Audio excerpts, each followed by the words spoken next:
Boa tarde, eu me chamo Luanda, tá? Sou membro do projeto de extensão Criatividade com Sustentabilidade. Eu sou servidora técnica administrativa da Universidade Federal Rural do Rio. E hoje o projeto, né, nessa forma virtual, vai realizar a sua sexta e última, né, e última live. É a live de fechamento do projeto em forma virtual. E o projeto traz o tema: pode sair arte de resíduos sólidos? Uma questão de sustentabilidade. E se propõe a identificar formas de reutilização de resíduos sólidos na produção artística e colaborar com a redução do consumo e dos impactos ambientais com destino adequado, destino adequado a esses resíduos sólidos. Para essa live de hoje, para trabalhar esse tema, a gente tem dois convidados, né? O professor da Universidade Federal Rural do Rio, pós-doutor Jorge Luiz Góes Pereira, e a artista visual e artesã Denise Tameirão de Oliveira.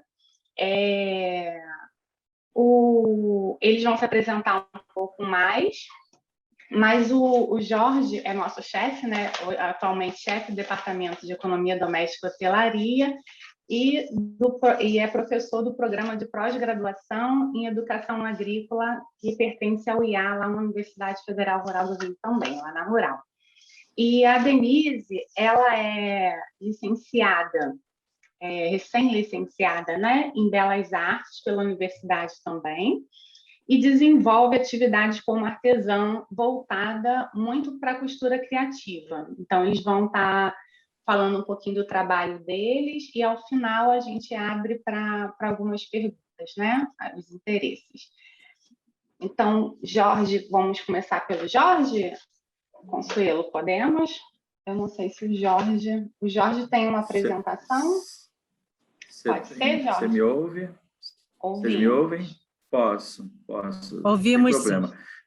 Tem mais ou menos, me diga quanto tempo eu tenho para eu poder marcar aqui no relógio, para eu não ser muito prolixo, porque quando a gente discute arte, a gente acaba sendo muito prolixo, né? Se deixar, a gente fica falando, né? E cai numa subjetividade, né, Denise? Então, tem que controlar o tempo. Falta aqui, não perder. Uns 20 minutos, né, Luanda? Então, uns 20 minutos que tem sido. Tá. Então, eu vou contar aqui 20 minutos, vou botar no celular aqui para poder ver. Bem, até umas 2h30, né? Quando der 20, você para no meio da palavra, né? Pode deixar. Eu estou tentando me controlar nessas coisas e controlar os outros também, sabe? Eu sempre falei muito. Primeiramente, eu quero dar boa tarde a todos e todas. Quero agradecer o convite, mais uma vez, de estar participando desse projeto. Eu acho que eu já sou parte do projeto, né, das discussões desse projeto. Sim. Dizer que há muitos anos eu tenho um envolvimento com essa discussão sobre a sustentabilidade, com diferentes vertentes, né? Porque eu sempre trabalhei com a área de gestão ambiental e educação ambiental. E naturalmente, assim, pelo meu envolvimento com a pós-graduação, eu fui assumindo orientações na área de resíduos, de toda espécie de resíduos, né? Eu já trabalhei com resíduos de laboratório, já trabalhei com resíduos de hospital. Então, assim, já venho me envolvendo com essas questões já há algum tempo. E, há pouco tempo, eu fui professor de uma disciplina de arte, comunicação e expressão no curso de Belas Artes, logo que o curso ele foi implantado na Rural, e tive a oportunidade de trabalhar, então, com arte, juntando arte, resíduo e educação ambiental, né? Então, eu digo que a minha formação era muito holística nesse sentido, né? Toda a minha trajetória de vida porque eu sempre fui envolvido com arte, né? Porque eu fui bailarino, como é que chama aí?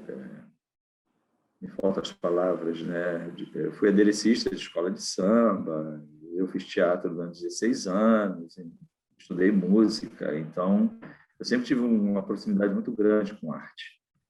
E tive a oportunidade, então, de trazer a arte para o lado científico, o lado acadêmico. Então, como a discussão hoje é sobre a pergunta, né? A resposta vai ser sim. Eu tenho a resposta na ponta da língua, né? Para mim, sim, é possível. É possível e de que forma é possível, né? Primeiramente, eu não vou entrar numa discussão sobre o conceito de arte, porque eu sei que nós temos muitas visões diferentes, né? A gente tem uma formação acadêmica, talvez a Denise saiba dessa discussão, né? Nós temos uma visão muito academicista, né? Das artes, como as belas artes, as artes cultas e a questão da arte popular, né? Um contraponto com a arte popular, arte de rua, como se fosse uma arte menor, né? E aí, sempre que eu estou falando de sustentabilidade na arte, eu lembro da figura do bispo, né? Não sei se vocês estão vendo aí a imagem, né? O bispo, ele era uma pessoa que traduzia o pensamento dele, né? Não era um louco, né? Mas ele traduzia através da arte e usando instrumentos, elementos do cotidiano. E eu acho que ele é uma demonstração da possibilidade que a arte tem de se trabalhar com outros elementos para além daqueles tradicionais da escultura, para além da pintura e tudo mais. E a arte é alguma coisa em movimento, né, Denise? A arte é um movimento, ela está sempre em movimento, né? Novos movimentos artísticos surgem a todo momento, né? Nós vivemos a era da informação, nós vivemos a era do computador, das tecnologias, né? E que linguagem é essa que aparece com as novas tecnologias que proporciona outras leituras de arte, né? É arte ou não é arte? Arte computer. Aquilo que é feito pelo computador e que é disseminado pelo resto do mundo tem valor artístico? Como você define o valor de algo criado no computador, criado através das novas tecnologias, e que muitas vezes não é palpável, né? A coisa da arte palpável, né? Ela se dilui dentro do mundo eletrônico, ela se dilui e ela vai se transformando, porque as pessoas vão agregando, né? É igual os memes, né? A gente uma coisa que foi feita por uma realidade, por uma situação, e de repente se encaixa em outras realidades. E um pouco esse movimento que hoje eu vejo a arte. Mas a gente tem uma questão básica hoje, que é a quantidade de resíduos eletrônicos que são produzidos anualmente no mundo, né? Hoje tudo está à base de elementos eletrônicos, né? A gente chama de lixo, né? Os eletrônicos que vão para os depósitos, né? E muitas das vezes são tratados de forma inadequada. Então, a produção hoje de lixo eletrônico ela é muito grande, muito grande.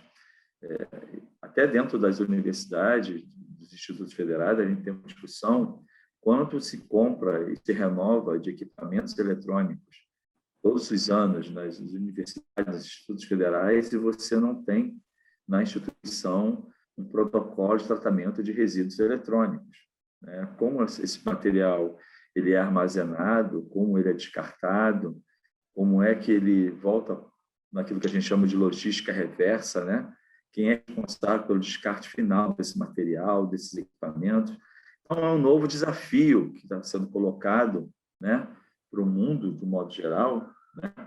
Essa quantidade de resíduos que são gerados todos os anos, né?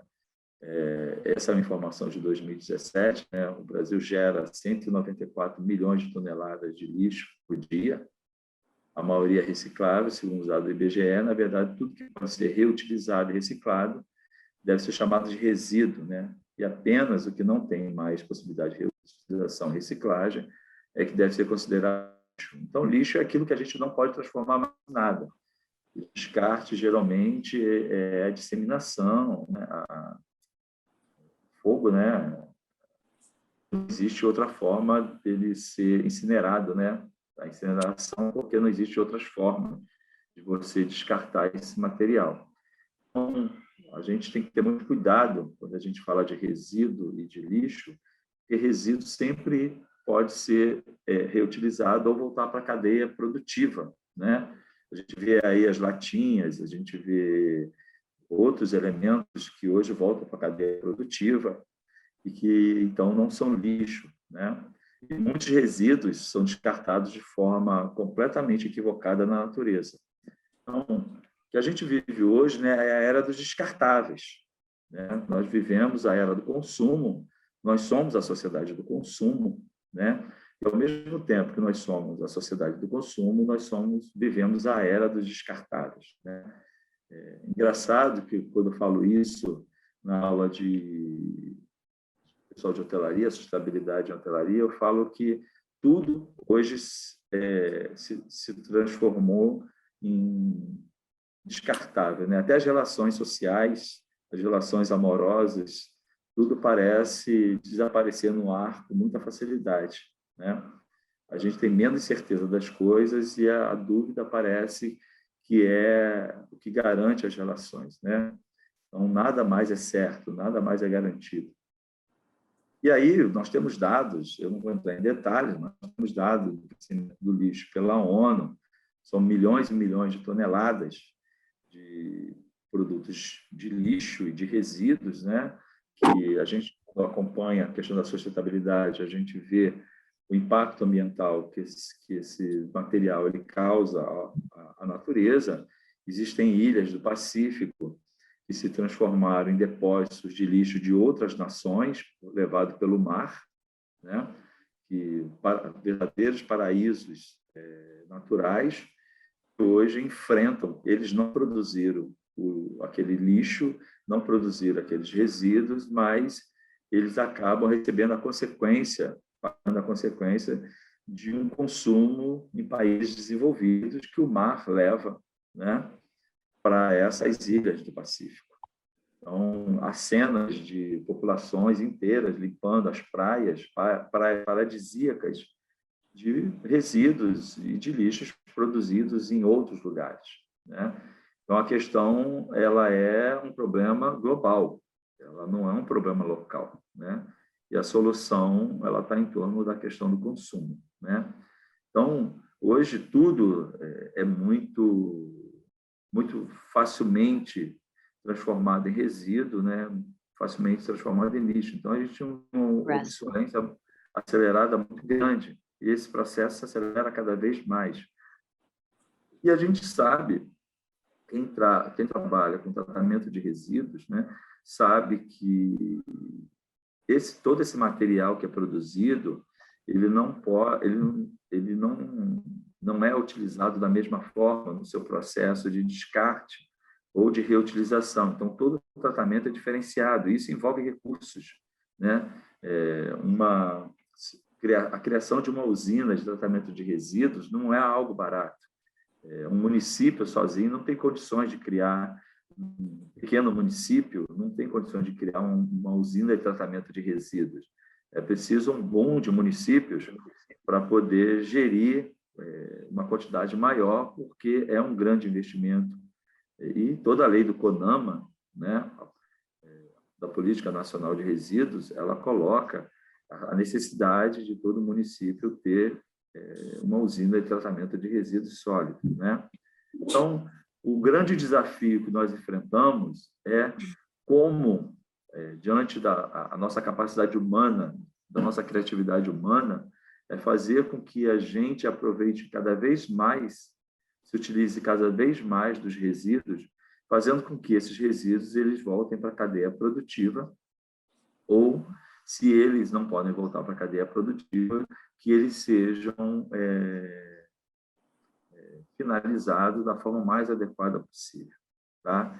E aí, não sei se vocês já ouviram falar, os participantes aqui, sobre a logística reversa. A logística reversa é uma realidade, né?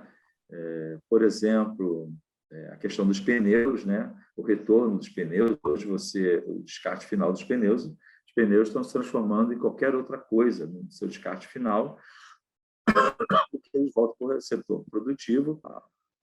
Você tem pneus, por exemplo, que são usados em calçamento, né? Pavimentação de rua, porque eles facilmente absorvem água e é melhor do que usar o pinche, né? Você tem outros descartes de produtos eletrônicos que são feitos pelas lojas e pelas empresas que vendem esses produtos, que devem ter um recolhimento de baterias, pilhas e outros produtos que ela vende, né? Então, aquele que produz a logística reversa, aquele que produz, ele é responsável pelo descarte final do produto. Eu não estou lendo o chat, não sei se alguém está fazendo alguma pergunta, mas se depois quiserem fazer alguma pergunta, eu falo. O problema, por exemplo, de se trabalhar com resíduos eletrônicos é que os produtos, os elementos que estão dentro, por exemplo, de um computador, de uma pilha, de uma bateria, eles apresentam alta toxicidade. Então, eles não podem ser utilizados de qualquer forma, por exemplo, manipulados de qualquer forma por pessoas que não tenham o conhecimento adequado para manipular esses equipamentos. Tá? Se vocês abrirem um computador, vocês vão encontrar arsênio, cromo, zinco, prata, chumbo, cobre. Vocês vão encontrar vários elementos químicos dentro de um computador que são altamente tóxicos, que afetam a saúde. Então, não é muito simples as pessoas dizerem assim, eu agora vou trabalhar, eu tenho um monte de computadores aqui, eu vou pegar um monte de computadores e vou transformar isso em objetos artísticos. O problema é a manipulação desses elementos, né? Não é qualquer pessoa que pode manipular, porque isso exige um cuidado muito grande e que as pessoas saibam da existência desses elementos dentro de um equipamento eletrônico. Tá? Então, aqui eu só trouxe alguns exemplos, né, dos efeitos sobre a natureza, do chumbo, do cobre, do mercúrio, do cádmio, do bário, do alumínio, do arsênio, do cromo, do níquel, do zinco, da prata. Então, isso aqui é para vocês verem como esses elementos químicos que estão nos equipamentos eletrônicos podem causar à saúde. Vamos dizer que você resolva fazer um curso, você resolve trabalhar com educação ambiental com seus alunos numa escola, utilizando esse material para transformar em objetos de arte, e você não tem o conhecimento sobre esses elementos e do que esses elementos podem causar à saúde dos alunos. Então, não é muito simples, a questão é mais complexa do que pode parecer. Então, quando as pessoas falam assim, vamos falar de educação ambiental, vamos fazer reciclagem. Vamos fazer reciclagem de elementos, está tudo bem. Se você manipular papel, manipular plástico, você tem um tipo de manipulação que é completamente diferente de produtos eletrônicos. Então, eu já descarto aqui para as pessoas, para os curiosos, que você tem que ter um conhecimento básico sobre elementos químicos e a composição desses elementos químicos que compõem os produtos eletrônicos. Aí eu vou entrar numa discussão que tem muito a ver agora, que é mais conceitual sobre arte, né? Veja bem, a arte é sempre uma forma de comunicação. Ela se comunica com o belo, ela se comunica com a subjetividade, ela nos fala a nossa subjetividade, mas ela tem uma existência concreta, né? Seja até uma poesia, seja qualquer objeto, artesanato, ela tem uma existência concreta, né? E a questão, quando a gente está discutindo a sustentabilidade através da arte, na utilização de elementos eletrônicos, por exemplo, vem logo a questão estética, né? O valor estético daquele objeto. Por que eu estou falando isso? Porque uma coisa é você manipular, numa aula de educação ambiental, elementos, transformando aquilo num objeto. Uma garrafa PET, você corta a garrafa PET e transforma a garrafa PET num joguinho de criança, um brinquedo. Só que aquilo ali continua sendo resíduo, porque aquilo vai ser descartado muito rapidamente. A maior parte desses objetos que são trabalhados, principalmente quem começou a trabalhar com a questão da reutilização, a reciclagem, através do artesanato, na verdade, não produzia nada que tivesse valor estético, porque não conseguia... um objeto de arte ele tem que ter um design, né? Ele tem que agregar valor. O artesanato ele agrega valor. O objeto agrega valor na estética, no design. Tá? Então, eu tenho uma certa crítica às pessoas que dão aula de educação ambiental, falando de reciclagem, trabalhar elementos da reciclagem, e, na verdade, sabe aquela coisinha, aquela que tem no ensino fundamental, do Dia dos Pais, do Dia das Mães, de pegar aquele monte de palitinho de picolé, colar, e botar uma purpurina, e botar um escrito, e dar de presente para o pai ou para a mãe, aquilo no dia seguinte vai parar na lata do lixo. E no dia seguinte, você, na verdade, que está trabalhando com a questão da reciclagem, a reutilização do palito do picolé, do plástico, na verdade, você só está dando uma nova roupagem ao resíduo que vai ser descartado facilmente como qualquer outro objeto. Só que aqui eu estou falando de objetos artísticos, que é completamente diferente você pensar numa nova estética para a arte, nas novas possibilidades de estética para a arte, que essa nova estética produzida pelo mundo moderno, produzido por esses elementos eletrônicos, ele agregue valor a esses objetos. Que esses objetos tenham um valor artístico, que eles não sejam apenas objetos de uma pseudo-decoração. Já são, ai meu Deus, 2h30, já passei meus 20 minutos. Então, quando qualquer equipamento eletrônico quebra, a maior parte vai parar no lixo comum, ou pior, na calçada. No entanto, esse tipo de resíduo, que pode ser tóxico, tem ainda grande utilizado para a indústria, tá? E agora para a arte como lixo eletrônico da Copermit. Vou mostrar para vocês o que o artista Marcos Sanches transformou sucata em obra de arte. Por isso que eu precisava das imagens aqui. Se eu fosse só falar, vocês não iam interessar, não iam entender. Esses são artigos mais recentes, né? Aqui vocês podem ver um objeto de arte produzido pelo artista, né? Pelo Marcos Sanches, né?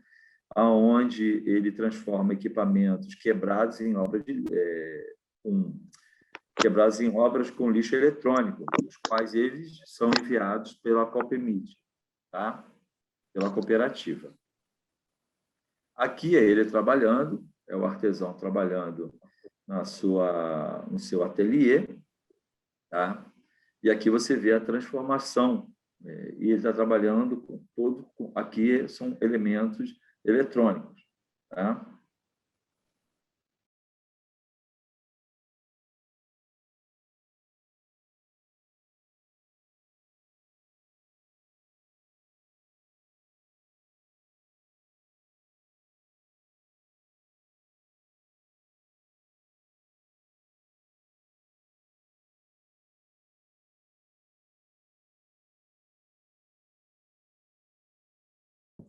Gente, eu não estou ouvindo mais. O problema é meu?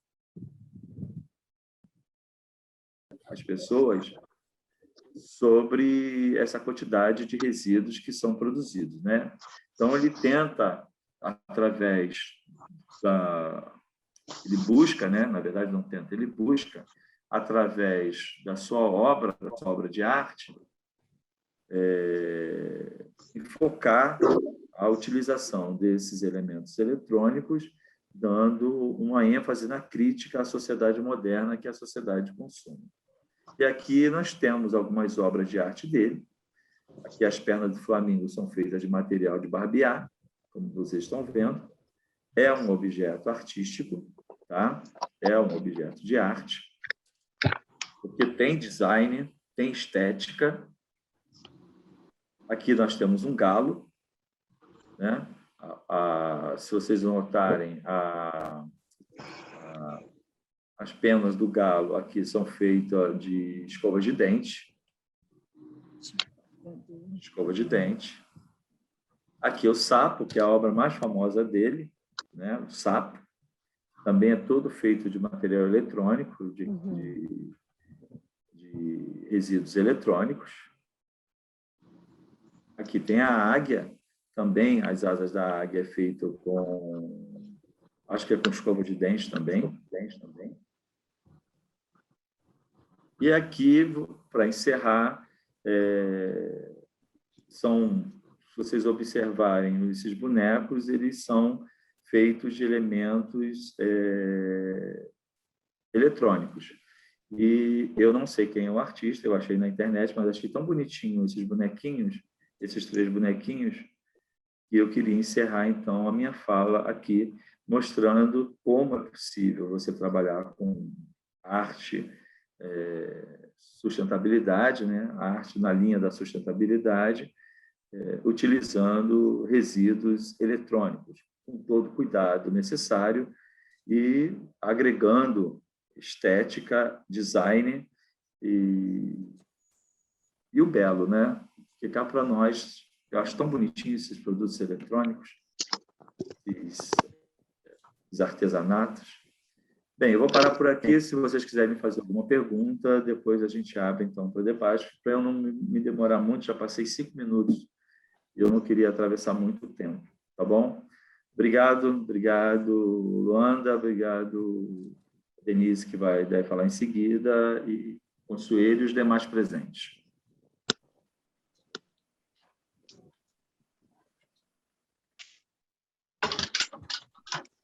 Agora você precisa encerrar a sua apresentação. Encerrei. Já? Encerrei, não? Encerrou, eu estou tentando falar, estava mutada aqui.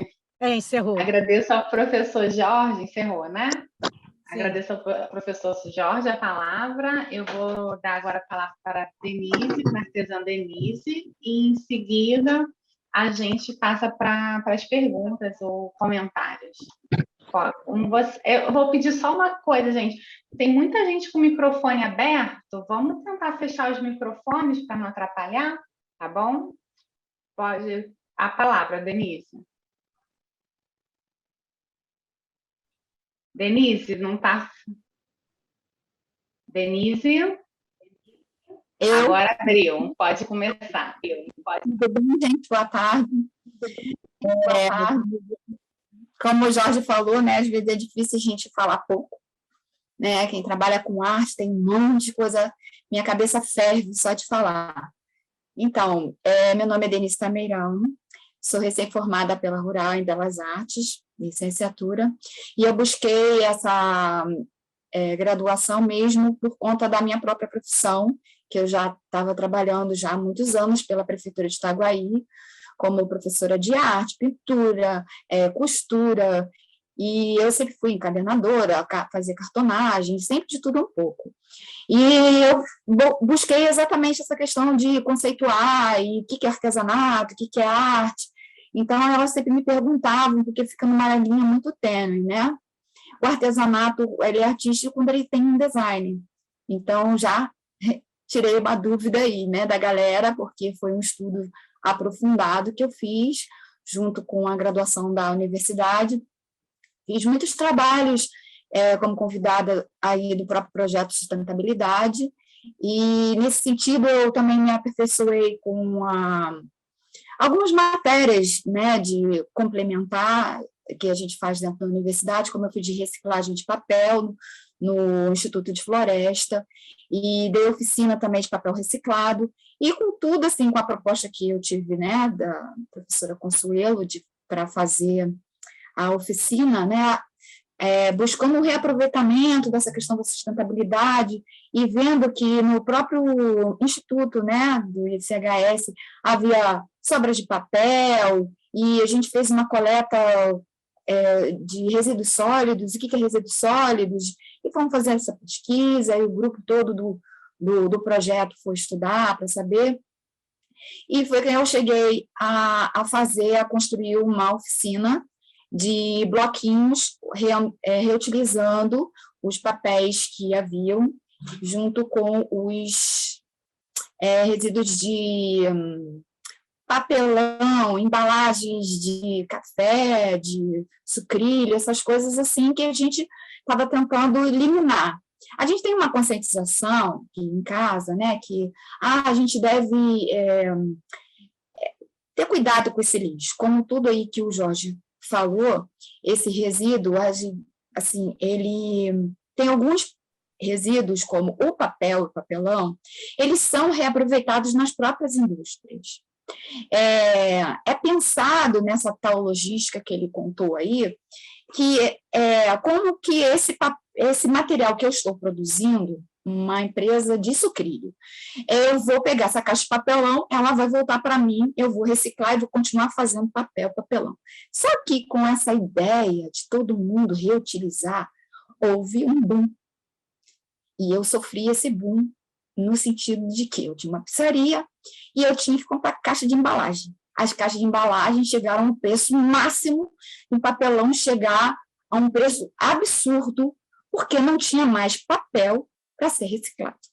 Vocês não podem acreditar, e quando até hoje, nos dias de hoje, que eu trabalho com encadernação, e os papéis eles estão caros, porque os papéis novos, se você compra de celulose, né, os papéis A4, os papéis coloridos, papéis de textura, eles têm um valor porque eles já estavam no mercado, mas esses papéis agora que precisam estar no mercado, como papel duro, como esse papel aqui, ó, esses papéis duros, assim, tipo papel Paraná, eles são de papel reciclado. Eles são desse papelão que volta, entendeu? Que precisa dessas cooperativas, precisa de pessoas recolherem papel e venderem de novo para essas empresas, para eles lavarem papel e fazerem papel de novo e vender de novo. Eles são em conta, mas eles estão um absurdo porque, assim, a procura está sendo maior do que a demanda. Então, eu busco, né, orientar as pessoas conforme essa necessidade. Então, eu usar o que tem em casa, o próprio lixo. E, assim, agora, né, a Rural, voltando aos trabalhos, ela vai conseguir, assim, que a gente possa até conseguir que esses recursos, ou que a pessoa que queira fazer um trabalho de reciclagem, encadernação, como eu tenho aqui, ó, eu faço o meu papel.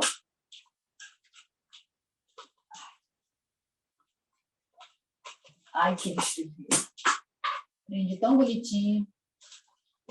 Eu faço o meu papel reciclado e faço meu albinho encadernado bordado. Esse daqui já é bordado à mão, é um papel normal, sulfite, que é uma brochura mais 180, que eu estou bordando.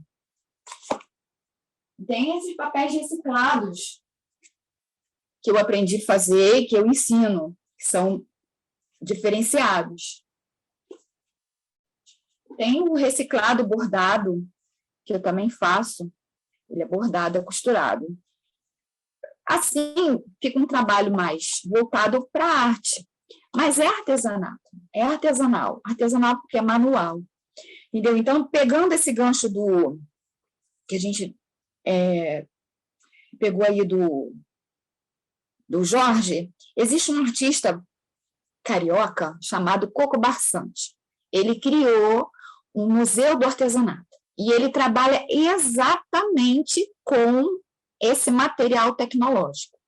Nesse museu dele, ele tem uma escola técnica lá em Petrópolis, que é em Petrópolis, esse museu.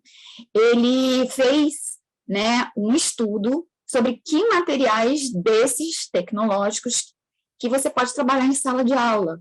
E o trabalho dele tem uma visibilidade muito grande, inclusive ele foi o artista e designer que fez o aniversário da cidade dos 450 anos do Rio de Janeiro, entendeu? Eu, inclusive, foi a partir do trabalho dele que me impulsionou muito, eu levei minhas alunas lá, no museu, né? A gente passou um dia muito gostoso, né? É uma casa da família dele, uma casa assim, de quase que 10 andares, porque eu não morro, né? Eu acho que não foi atingido por essa avalanche que houve lá. Esse aqui, que não sei se vocês já conheceram o artista que fez isso, eu conheci ele, foi numa feira no Rio Solidário, que eu estava representando a minha cidade, Itaguaí, foi uma feira que foi no Pier Mauá, há uns anos atrás, e eu conheci ele lá, e eu me encantei por conta do patchwork.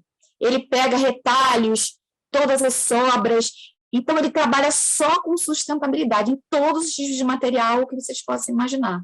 E claro que cada profissional, como eu escolhi um nicho de trabalho, eu escolhi o papel. Primeiro, porque era uma questão de acessibilidade e de habilidade. E a costura, porque eu também já tenho linha. Os retalhos, porque eu também faço costura de patchwork. Então, assim, a costura criativa, ela é um leque de coisas que a gente pode estar fazendo e você pode fazer de casa. Aulas online, e não tem para nenhum professor ou aquele estagiário que queira agradar numa oficina, faça uma oficina de papel reciclado, faça uma oficina de encadernação, faça uma oficina de bordado em papel, qualquer sobra de papel vai ser assim 10. Vocês vão ganhar, vai ser aquela coisa do popular. Todo mundo quer fazer, porque às vezes é chato, você está oferecendo uma oficina e não tem ninguém. A pessoa vai lá, se inscreve, aparece um gato pingado.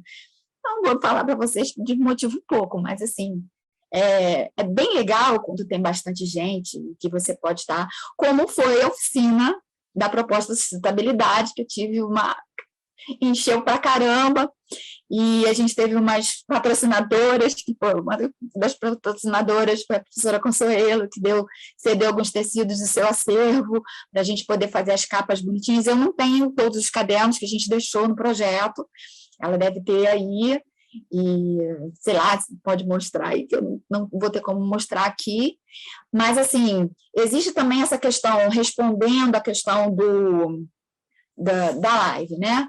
Podemos fazer arte com resíduos sólidos? Sim, no meu nicho, nós fazemos arte com papel, que encadernar, você construir qualquer tipo de, até quilling, né, que é uma arte que é de enrolar o papelzinho, você pode fazer com papel só você ter a paciência e a vontade, né, a atitude de ir atrás desse papel, que você pode encontrar em qualquer instituição perto da sua casa. Vá lá na prefeitura, vá lá em algum lugar e pede isso como, tipo, você vai fazer essa coleta para eles, entendeu?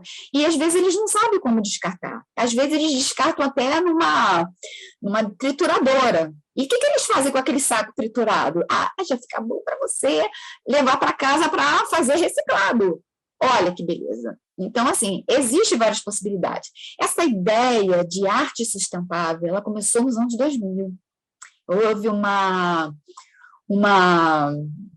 um rebuliço em Berlim, na Alemanha, com algumas artistas, eu não sei falar o nome da mulher, uma tal de Maja Kirten, e ela que começou a mexer com simpósios, vamos lá, planeta, né? Vamos falar sobre essa questão dessa logística, né? Você produz algo que você precisa vender.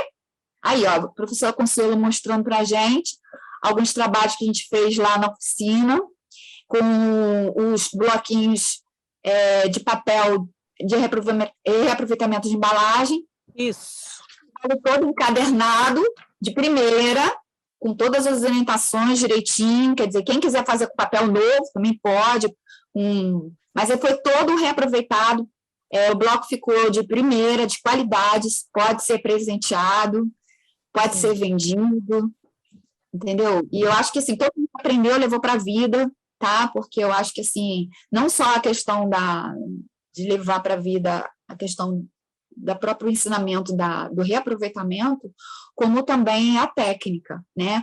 Sendo que fazer papel, fazer um caderno, bordar, fazer tudo isso, ele, na verdade, é uma atitude de vida que a gente tem que ter dentro da gente. Não adianta a gente só dizer, eu faço caderno reciclado, eu reaproveito o lixo, mas no fundo, às vezes a gente não tem uma busca ideal dentro da nossa casa, entendeu? Eu não sei levantar a mãozinha no Zoom, ainda não achei, eu levantei minha mãozinha aqui. Só falar do bloquinho antes que a gente saia dele, né? Que foi uma oficina, a oficineira foi a Denise, e aqui a gente, como ela falou, a gente aproveitou os papéis, né? Aqui a capa é de caixa de filtro de café, por exemplo, né? Por esse tipo de papelão. E esse tecido que está aqui era um tecido já desbotadinho, encardido, na verdade, que a gente fez, talvez não dê para ver, que a gente fez o tingimento artesanal, né? E ficou com um efeito legal e aproveitamos todas as coisas. É isso. Obrigada. É isso aí.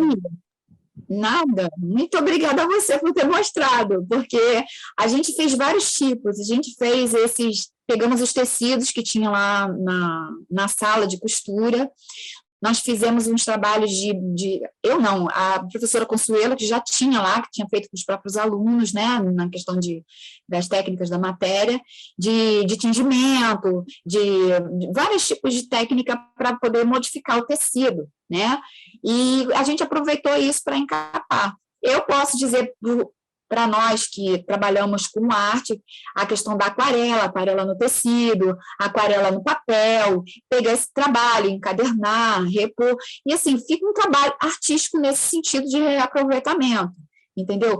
E assim, como eu estava falando, a questão da atitude, a gente precisa ter essa atitude para a vida. Infelizmente, no estudo que eu andei olhando justamente para me embasar para essa live, o sempre, que com a letra C, CEMPRE, ele é um instituto e tem vários artigos e vários tipos de demandas que nós, como professores, podemos buscar neles. É uma instituição filantrópica a todos os interessados que queiram trabalhar com resíduos sólidos. E eles têm vários projetos educativos para as prefeituras, para comunidades, para várias pessoas que queiram trabalhar com isso. Eles dizem como esse caminho das pedras, né? Como que você faz a busca do resíduo sólido, como você cuida do resíduo sólido, como você pode conscientizar desse resíduo sólido. E eu achei muito interessante que pode ser uma busca aí para a gente, para o nosso projeto, para mais tarde a gente poder estar indo realmente concretizar o que a gente queria, sem precisar ter um acervo enorme de coisas e sem saber o que fazer com cada coisa, né? E a gente teve até que desfazer de algumas coisas. Eu catei muita coisa para mim, principalmente tecido, para fazer meus retalhos, para fazer meus estudos. E continuando também aquela parte de quem deu o pontapé nisso, hoje em dia tem vários simpósios mundiais que falam sobre sustentabilidade. Mas o que a gente faz de verdade? O que a gente pode fazer de verdade? Que é aquilo que o professor Jorge estava falando. Fazer um trabalho só porque está aprendendo, vou fazer uma oficininha ali, mas vai virar lixo em breve. Eu sou a favor de ser sempre pela conscientização, não só do que você está fazendo o trabalho reciclado. Aquela pessoa que está fazendo aquele trabalho, ela vai usar aquilo durante quanto tempo? Ela vai presentear, será que ela vai ter um bom acabamento? Será que ela vai presentear aquela pessoa, tá, obrigada, e vai pegar aquilo, vai jogar no lixo? De novo, não adianta nada. A gente tem que se conscientizar e fazer realmente um estudo profundo de que realmente um designer, um trabalho de artesanato, com o resíduo sólido. Porque arte, nós vimos aí, tanto o coco barçante que eu mostrei, tanto quanto, quer dizer, eu apresentei ele, eu até tenho aqui umas fotos de uns trabalhos dele, não sei se vocês vão ver, deixa eu ver se eu consigo botar aqui, corrido aqui, ó. Esse aqui é o coco barçante, ele faz, ai meu Deus,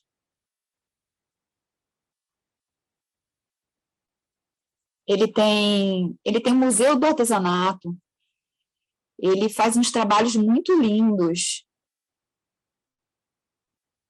Eu conheci ele na feira de artesanato. Aqui é ele com o trabalho dele, tá vendo?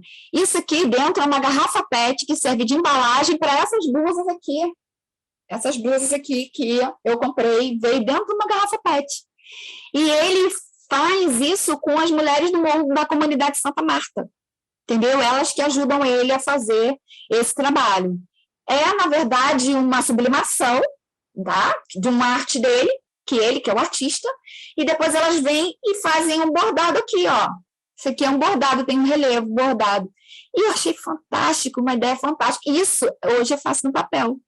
Colagem e bordado. Então, assim, a gente vai adaptando. Isso são só ideias que a gente tem que ser bem criativo, e eu acho que o projeto está aí para isso. Criatividade com sustentabilidade. Tá? Eu vou ficando por aqui. Quem quiser perguntar alguma coisa, pode ir falando. Não sei se estou no meu tempo, se ainda tem tempo, eu meio que corri. Ainda tem tempo? Tem, você quer falar mais alguma coisa? Até que horas, Consuelo? Temos Não tem perguntas. Temos ido até 3h15. 3h15, então acho que podemos abrir para as perguntas, né? Se tiver. Não, no chat tem alguns comentários. O pessoal achou muito boa as duas apresentações. Deixa eu ver alguma aqui. A Sandra fala muito relevante essa palestra. O lixo gerado não impacta apenas quem originou o lixo, alcança quilômetros. O Wilton, eu não sei se ele quer falar alguma coisa, ele fala que gosta muito de transformar lixo em arte, em obra de arte. O Wilton também é egresso já, né, Wilton? Ainda está na formação, não? Então é Ainda aluno lá de está. Belas Artes também, faz trabalhos lindíssimos também. Você quer Está. falar alguma coisa, Wilton? Você quer mostrar alguma coisa, falar? Eu gostaria de parabenizar aos presentes, né, o professor, e que eu aprendi muita coisa, né, nessa live. E me deu assim uma luz assim para futuros trabalhos também que eu estou pensando em fazer. E é isso. Legal, Wilton. Se você quisesse mostrar algum trabalho seu, você levantando, que se você tivesse de pegar alguma coisa. Não, agora no momento eu não tenho trabalho aqui. Tem nada. Tá, a Cris diz aqui a respeito dos brinquedos, né, que o Jorge comentou na fala dele, ou seja, os brinquedos perderiam logo sua função, mas se tornarmos em objetos artísticos, teremos uma maior relevância. Gostei bastante das obras que o Jorge mostrou. Muito legal, parabéns. O Anderson tem duas perguntas. Agora tem aqui, o Anderson colocou aqui agora. O Anderson quer fazer ou quer que eu leia, Anderson? Ele vai fazer, porque ele não escreveu, eu acho. Não sei. Não, ele escreveu alguma coisa aqui. O professor Jorge falou dos artistas que utilizam resíduos tecnológicos e agregam valor estético com suas obras. Há algum estudo sobre a toxicidade dessas obras ou isso ainda é um ponto cego? Na verdade, você não tem estudos específicos sobre isso, né? A gente sabe, por exemplo, que você tem brinquedos infantis que tem uma toxicidade, alguns brinquedos infantis têm toxicidade. Então, isso passa por toda uma avaliação antes de entrar no mercado. Só que a arte ela não tem esse controle, por exemplo, porque ela não é industrial. Então, você não tem esse nível de controle. Isso vai depender muito da capacidade dos artistas de conhecer os materiais que eles se utilizam, né? Daqueles que eles se utilizam. Mas você não tem nenhuma pesquisa propriamente dita, eu, pelo menos, não conheço, estou falando aqui pelo que eu conheço, que fale da toxicidade desses objetos. O que a gente sabe é que esses objetos, esses resíduos, os resíduos, enquanto resíduos, possuem um alto grau de toxicidade. Então, para serem separados, eles não são utilizados nas obras de arte. Quem perguntou foi o Anderson? Foi ele? Isso, Anderson. é o Anderson. Anderson, os elementos tóxicos, eles não são utilizados na obra de arte, porque geralmente os artistas que lidam com esse tipo de equipamento, eles sabem da toxicidade desses elementos. Então, eles separam o chumbo, os elementos que têm chumbo, que tem zinco, que tem alumínio, e eles não vão usar esses elementos nas suas obras de arte. Mas eles têm que saber separar. Geralmente, esse tipo de separação é feito por alguém que conhece de química. Tá? De repente, nem o próprio artista, né, Jorge? Eles já recebem esse produto já separado. Eu lembro, Luanda, que o Marco Buraslan, meu orientando de mestrado, quando ele escreveu a dissertação dele sobre esse assunto, para ele trabalhar em sala de aula com alunos sobre os objetos que poderiam ser produzidos a partir dos computadores, dos resíduos que ele tinha lá, antes foi uma professora de química, trabalhou com os alunos, essa informação com os alunos, para poder identificar nos computadores aqueles elementos que não poderiam ser utilizados nas obras de arte. É disso que a gente tem, Anderson. Esse conhecimento prévio, você pode, por exemplo, a Denise está falando aqui, a Denise é artesã, ela não é obrigada a conhecer de química, mas no momento que a Denise é uma profissional e ela vai se debruçar sobre esse material, ela tem que conhecer a toxicidade desse material. Ou chamar alguém para trabalhar junto, né, que conheça. Ela tem que ter informação, ela tem que buscar informação, porque lembra-se que os primeiros artistas que pintavam a tinta, usavam chumbo, e muitos artistas morreram por causa das pinturas, por causa da utilização do material que eles tinham para pintar, entendeu? Mas não se tinha esse conhecimento, não se tinha essa informação que nós temos hoje. Hoje nós temos a informação, é só buscar a informação corretamente. O Anderson tinha duas perguntas. Certo, obrigado. Ainda falta uma pergunta, vocês me escutam? Você quer falar, Anderson? Então, se eu puder, eu falo. Pode falar, depois eu vou ler o restante que está aqui, pode falar. A minha segunda pergunta é tanto para o professor Jorge quanto para a artesã Denise, que ambos falaram de agregar valor estético, né? Só que na fala eu perdi o início da fala do professor Jorge, já me desculpa por isso, mas eu peguei o trecho ainda que ele falou sobre essa tendência contemporânea do descarte, né? Rápido, né? Então, até que ponto esse valor estético que a gente consegue agregar, a gente, os artistas, né? Não sou eu estou considerando aí os artistas, até que ponto eles conseguem agregar valor estético para que essas obras realmente não se tornem descarte. Estou fazendo aqui uma comparação entre esses quadros, por exemplo, que o professor Jorge apresentou, e a Mona Lisa. Há quantos anos a Mona Lisa está em exposição e ela provavelmente não vai ser descartada. Essas obras que são feitas com reutilização de material, elas têm uma tendência a entrar no circuito artístico com essa tendência a permanecer, ou é só uma forma de retardar o descarte? Eu não sei se eu consegui me explicar. Sim. Considerando que uma obra vai agregar valor estético, a pergunta que eu faço é: ela consegue entrar no funcionamento artístico, um sistema artístico mais amplo, de modo a permanecer, ou ela também vai acabar sendo descartada porque estamos vivendo um momento em que até a arte se tornou descartável? Não sei se eu tentei fazer a pergunta, mas se for confuso eu posso tentar explicar. Sim, eu entendi. Quem vai responder? Quem vai responder? Pode responder, Denise, primeiro, depois eu falo. Então, na minha área, como artista plástica, a arte contemporânea, como até o próprio professor falou na fala dele, nenhum artista vai desenvolver o seu trabalho sem um processo. Esse processo inclui o conhecimento de tudo que ele vai precisar para a obra dele. Para essa obra ser, ninguém vai fazer nada, eu, por exemplo, eu não ensino ninguém a fazer nada que daqui a pouco você vai jogar fora. Nenhuma caixinha. Eu ensino, não deixo nem botar nome de namorado, de nada, porque eu sei que brigou, terminou, quebrou a caixa. Entendeu? Vai para o lixo. Então, assim, partindo do princípio que a gente precisa conhecer tudo que a gente faz, e aquilo foi colocado amor, dedicação, conhecimento, estudo, planejamento, ninguém faz isso para acabar logo, entendeu? Como a Mona Lisa, entendeu? Foi uma coisa para ser.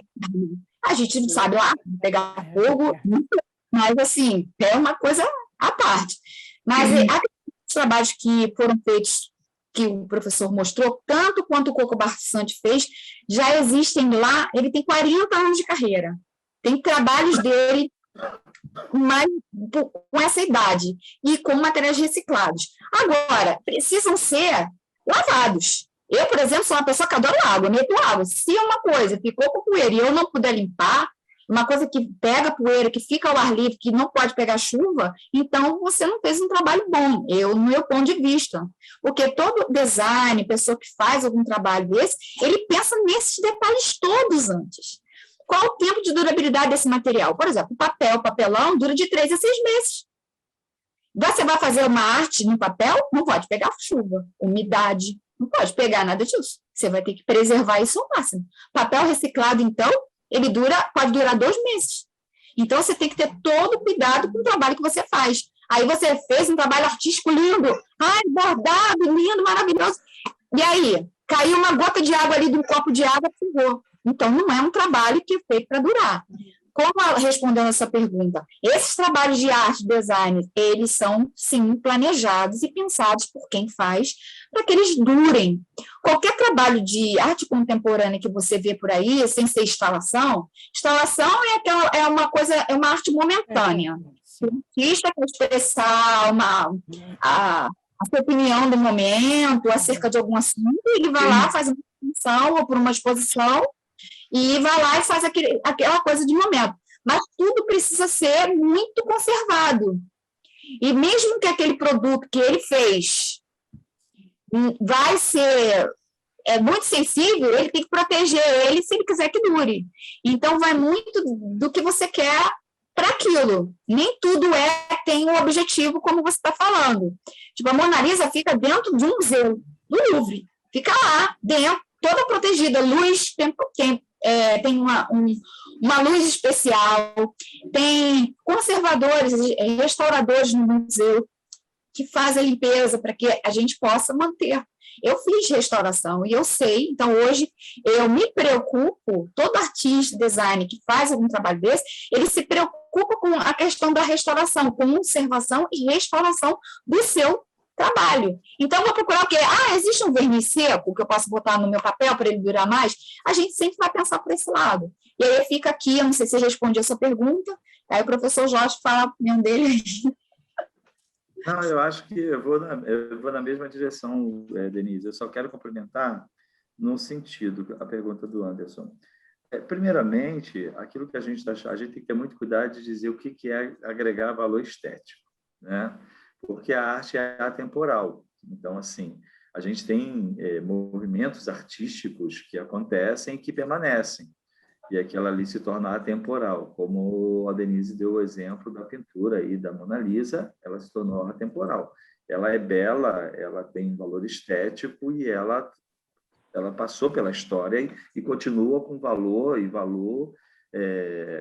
quer dizer, o valor financeiro dela não tem como você calcular esse valor financeiro. Essa é uma questão. A outra questão são o que a gente chama de, hoje, quando você fala de agregar valor num objeto, é o que a Denise falou, é um processo de construção que você tem uma pessoa que domina uma técnica e que esse domínio da técnica, ela transparece na obra do artista, que ali ele faz um diferencial em relação a outros que fariam um objeto parecido. Então, pode ser que ele se destaque pelo design que ele produz naquele produto. Mas quem vai definir o que tem valor artístico ou o valor artístico ou o valor estético é a sociedade.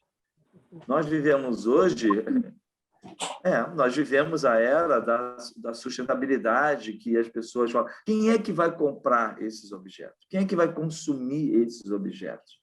Esses objetos terão, as pessoas têm que ter um certo conhecimento para dar valor a esse tipo de obra. Entendeu? Mas é o mercado, é a sociedade que vai definir se isso tem valor estético ou não tem valor estético. Se isso tem design, agrega valor ou não agrega valor.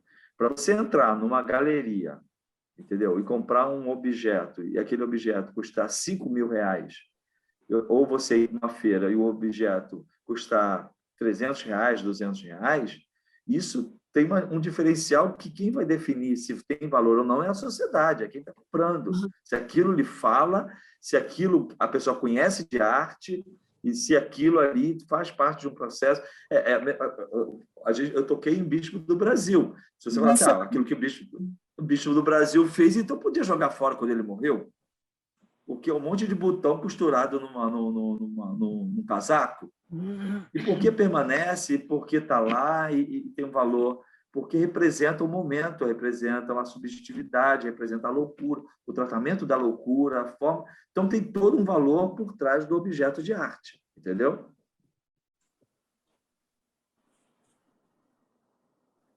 Sim, vocês terminaram? Deixa eu ler mais um pouquinho aqui o chat.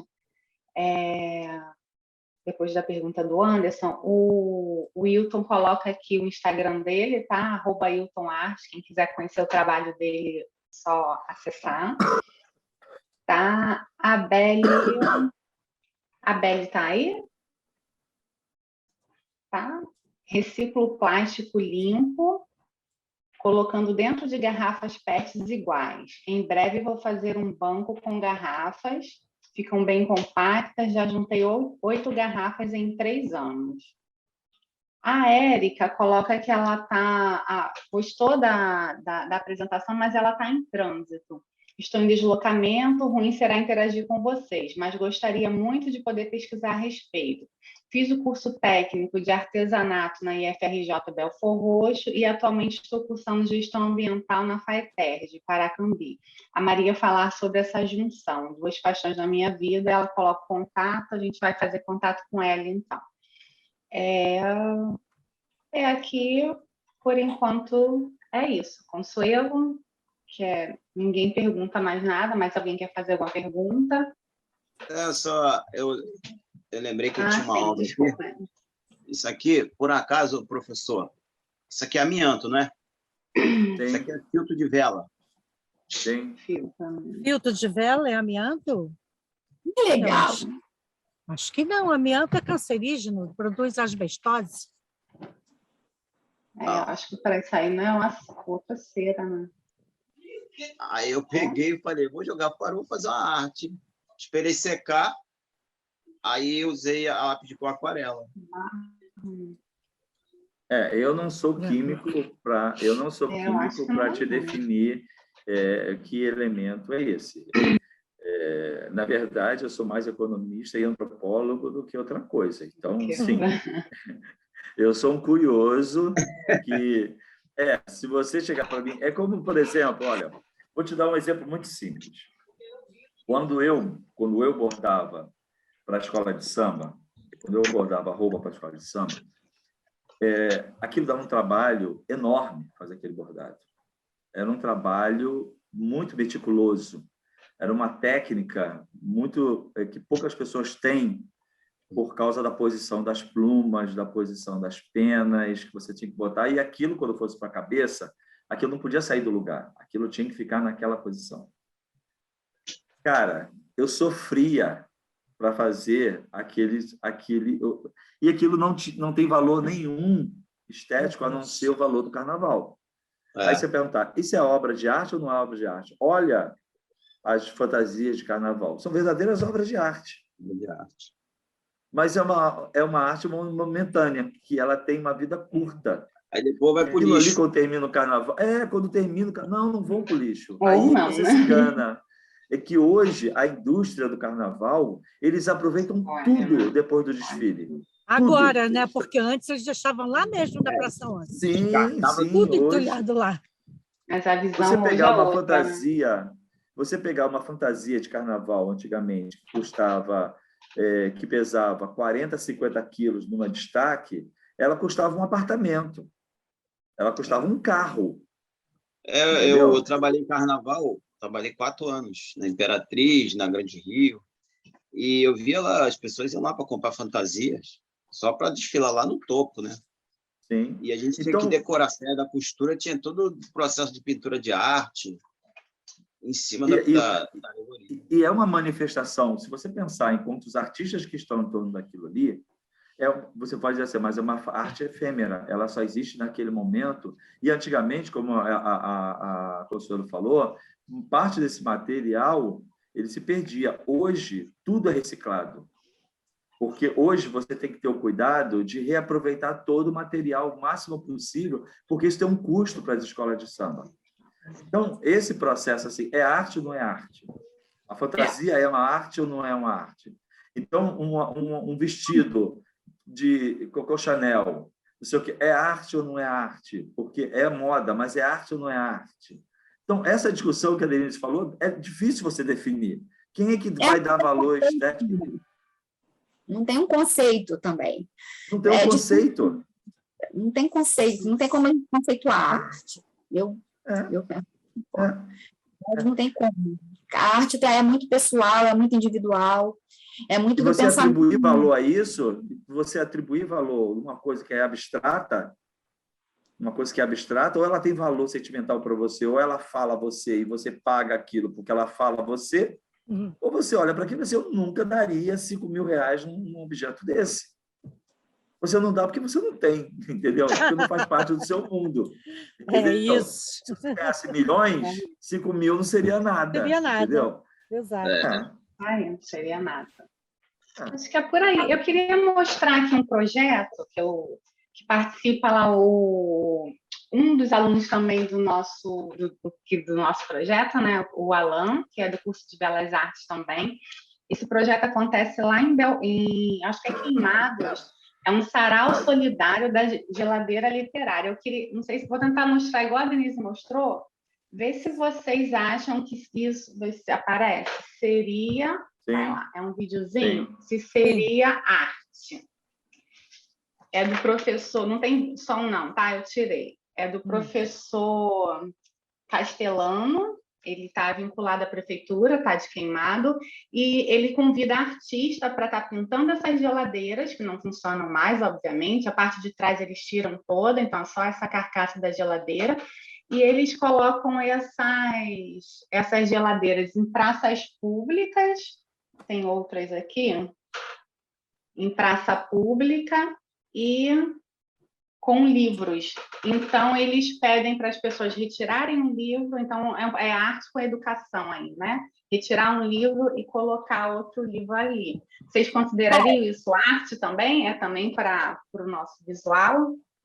Eu posso falar porque eu conheço uma artista plástica que fez, que Esse daí é porque são várias geladeiras, né? Eles estão espalhando por queimadas. Ela fez um trabalho artístico e ela usou a geladeira como suporte.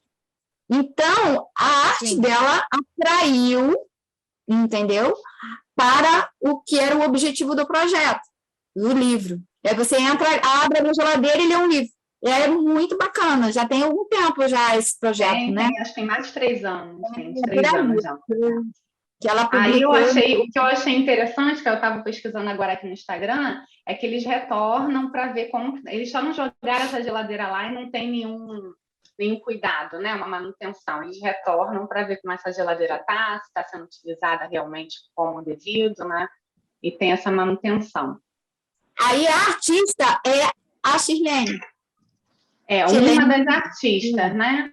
Uma das artistas. Eu sei que uma delas é a Shirlene. Não, são vários artistas, né? Então, ela tem um trabalho artístico, está sendo divulgado dela também, junto com o projeto, que ela foi convidada. Eu considero arte. A questão de usar o trabalho dela confiar que ela faça uma coisa daquela em público e usar não uma tela, e sim uma geladeira, que eu acho que é uma pegada muito criativa, muito legal. Achei legal. Se você for pegar, por exemplo, alguns artistas que vêm da arte de rua, né, que saem das galerias e vão para a rua pintar as paredes, o pessoal no início chamava de pichação e não sei o quê, e depois você tem verdadeiros artistas hoje que são contratados. Quer dizer, era somente arte, aquilo que estava nas galerias, ou a arte popular, aquilo que está nas paredes, que está democraticamente colocado nas paredes, é arte. Então, eu acho que a questão de você definir o que é arte ou não é arte, como a Denise falou, é muito complexo, é difícil você fazer essa definição. Eu acho que se fala você, se aquilo lhe fala, se aquilo lhe transmite um conceito, se transmite uma ideia, uma mensagem, já é arte, entendeu? Já é arte. Agora, valorar isso é muito complexo. Eu não sei se eu compraria essa geladeira, entendeu? Mas ela tem uma função dentro da proposta do artista. Então, ela tem a função e ela comprou essa função. Agora, quando você bota um objeto dentro de uma galeria, você coloca dentro de uma loja, não sei o quê, você vai falar com um público que vai consumir esse objeto. Essa é a questão, entendeu? E se você está trabalhando com material reciclado, essas pessoas que vão comprar isso têm que ter a consciência da importância dessa reutilização desse material. É outra questão, entendeu? Olha só, falando em Denise geladeira... está mostrando, vai lá, Consuelo. É que Denise está mostrando alguma coisa ali. Então, o Coco Barçante, ele colou um monte de pedacinho de tecido, fez tipo um patchwork de vermelho, com vários tipos de textura de vermelho. Ele fingiu os tecidos com uma tonalidade só e recobriu uma máquina de costura. E isso fica dentro de um museu. Então, é considerado arte porque está dentro de uma instituição. Sim. Vai, Consuelo. Falando em geladeira, né, eu também tenho uma geladeira vintage da década de 1970, vermelha, Consul, que está na minha casa, mas ela guarda agora produtos PET, biscoitinho, outras coisas. Só falta o artista para dar aquele show do lado de fora dela. Sim. Bom, mas aí, no projeto, essa geladeira não serve mais, não tem mais a função de geladeira. Aí ela é armário, né? Ela é armário, ela virou um armário, E o que eu queria falar, na verdade, alguém aqui perguntou se terá acesso a todo esse material. Não sei com questão dos palestrantes, quem apresentou, na verdade, foi o professor Jorge, né? Mas essa live ela vai ser editada e vai para o nosso canal no YouTube. Então, vocês poderão ir lá, visitar, ver de novo, passar para frente, caminhar, curtir, etc., se inscrever no canal, tá bom? Então, nós temos um conjunto de 6 lives dessa etapa, temos outras lives, outras oficinas anteriores, e visitem também lá o nosso blog, tem uma exposição virtual de manualidades sustentáveis, nosso Instagram, do projeto, e no mais, quero assim agradecer aos nossos apoiadores, a Pró-Reitoria de Extensão, né? Professora Rosa, que tem nos ajudado, nos dado seu apoio, ao CNA, que nos cedeu essa sala alugada, porque nós queríamos gravar e o Google Meet não está mais gravando, então o CNA é um dos nossos parceiros aí. Muito obrigada, e agora a palavra volta para a Luanda. Sim, eu acho que eu já só agradecer a presença mesmo dos nossos convidados, né, e do pessoal que ficou aí participando. Esqueci agora o que eu ia falar. Então deixa eu... Assinar a lista de presença, não esquecer quem tem necessidade, não esquecer de assinar a lista de presença. Sim, Consuelo, pode. E eu esqueci de falar que a gente está elaborando também um e-book para cada live, tá? Então, já tem 5, parece que já produzidos, né? Está na fase de alguns acertos. Então, nós teremos a live no YouTube e teremos os e-books, né? com um resumão das nossas lives. Então, essas perguntas e respostas Eu acho estarão que lá também. Aí, Consuelo, o projeto termina aqui, né, com as lives em forma virtual. Ele deve voltar agora para presencial, é isso? Isso. Né? A gente ainda vai reformular ele. Tem que reformular. Hoje é a última ação do projeto, nesse formato, e ele vai sofrer uma nova mexida, né? Então, eu queria pedir que todos abrissem as câmeras, é possível, para a gente fazer uma foto da última ação do projeto, para a gente fazer um print aí. E Deixa eu ver aqui só. todo mundo consegue abrir aí a câmera? Ou tem alguém proibidíssimo? Quem conseguir, né? De repente tá bota só assim dos olhos para cima.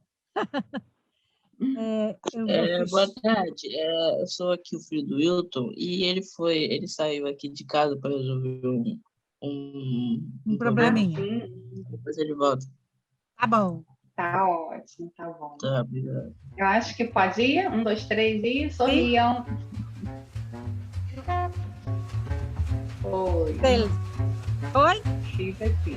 Eu fiz. Fez aí? Eu fiz aqui. Eu não fiz, não. Depois vocês me mandam, porque o meu só aparece a minha imagem e uma pequenininha. Eu não consegui abrir a tela toda. Acho que foi no meu celular. Eu não consegui. No meu aqui também só apareceu a Luanda, desse tamanho, um destaque, né? Eu não consegui fazer para aparecer. Tá com as janelinhas? Todo mundo de janelinha? Estão com as janelinhas, estou sim, tá. Com a janela. Então, tá bom. Tá. Entrou mais uma aqui, deixa eu fazer mais uma. Faz aí e depois me manda. Mando. Obrigada, tá, pessoal? Consuelo, encerra aí que você quer. Muito obrigada pela oportunidade. Obrigado aí, Eu que agradeço, foi legal. Tchau, um beijo. Jorge e Denise Tchau, pessoal, foram foi um meus prazer. alunos, foi muito bom. Até a próxima. Obrigada. Vocês podem sair que eu apago a luz. Podem sair que eu apago a luz. Obrigado. Tranquilo.